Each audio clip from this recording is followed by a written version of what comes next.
едины.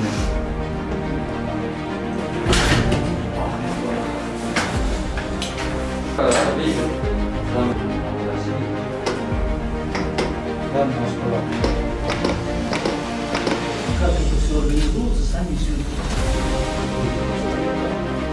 достаточно.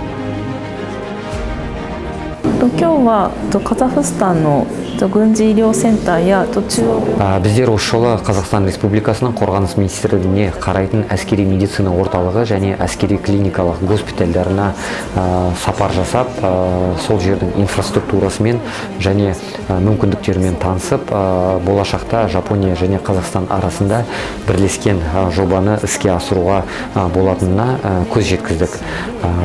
Қазақстан жағы өз тарапынан Жапон жағы ұсынған ұсынысқа қызығушылық танытып, ары қарай бірлескен консультацияларды өткізуге келісімге келдік.